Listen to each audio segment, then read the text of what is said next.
Hey there, I want to talk to you about something really important to anyone who wants to lose fat, get fit, and look better no matter what kind of clothes you're wearing. As a professional personal trainer, my job is to help my clients have better fat-burning workouts. However, the number one thing that influences fat loss is your diet. Now, don't get turned off just yet. I'm not here to put you on a diet. In fact, diets don't work. They just plainly do not work. The reason for that is because most diets are too strict and require too much caloric restrictions, and that's a recipe for failure. But I'm going to show you a better way to modify your eating habits where you can still eat foods that you like and you don't have to cut or count calories. So let's take a look at this timeline. Let's assume that this is your average day. Say that you wake up around 6 a.m. and that you go to sleep at 11 p.m. When most people wake up, the number one thing they do is skip breakfast. Think about that word, breakfast. If we break that word apart, we're breaking the fast, right? So when you don't eat breakfast in the morning, you're really suppressing your metabolism and letting your body stay in a fasted state. If you don't know what the metabolism is, it's your body's ability to burn fat at rest. So think about that. When you go to sleep at night, your metabolism slows all the way down to its slowest speed and stays there so that you can relax and stay asleep. Now, our job is to boost that metabolism, get it really high up there so you're burning calories all day long. Now, how do you think we can do that? Let's look at the timeline we drew again. When you wake up, your metabolism is really low. That's normal for everyone. But when you skip breakfast, your metabolism stays low until your first meal. Let's assume that sometime between breakfast and lunch, you finally had a little snack. Now, your metabolism will begin to go up. Frankly, it doesn't matter what you eat. Even if it was a slice of pizza for your mid-morning snack, your metabolism will go up. However, the big problem with that is that you will also be taking in junk calories such as excess fat and simple carbs, which your body will convert into fat. Imagine your metabolism as a kindling of a fire, just a tiny little flame.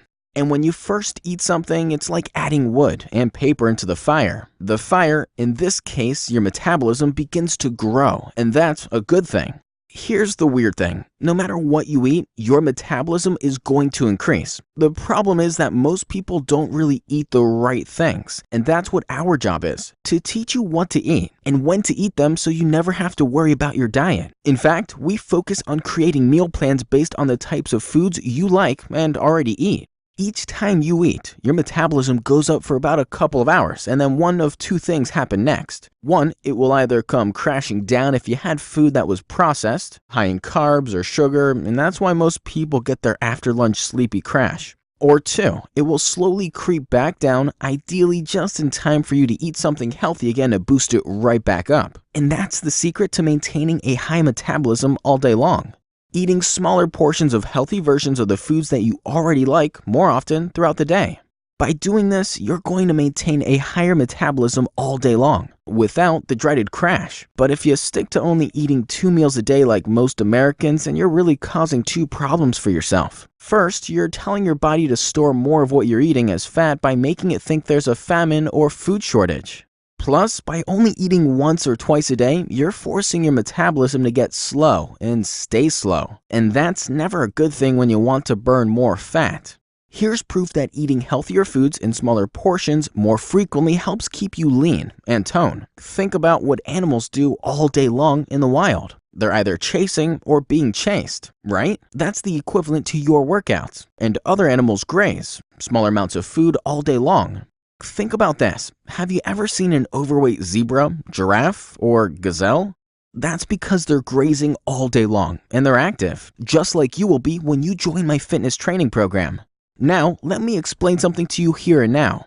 I'm not going to take away your tasty carbs and fat, but I am going to manipulate where they fall in your daily eating schedule. There's nothing wrong with eating carbs as long as you're eating your carbs earlier in the day. The problem is when we eat carbs later into the evening. Guess what happens? Your body looks at carbohydrates like bread, pasta, sugars, and potatoes as energy. And if you don't use it as energy, then it gets stored as fat. That's the last thing you want, right?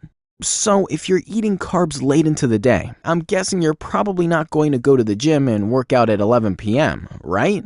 So your body, being the awesome chemist that it is, takes all those carbs that are in your body and converts them into fat and stores them. Yuck. That's why most people literally wake up fatter by eating the average American diet. But again, our job is to turn all that around and give you a meal plan that gives you energy in the daytime so that you can eat those carbs and not feel like you're having to miss out on anything delicious and tasty. I hope that made sense to you, and I hope you understand why it's so important for us to help you structure a better daily meal plan in addition to the awesome workouts that we deliver. If you have any questions at all, you can just click the link down below and check out my website where I have a free fat loss report waiting for you. Thanks for watching.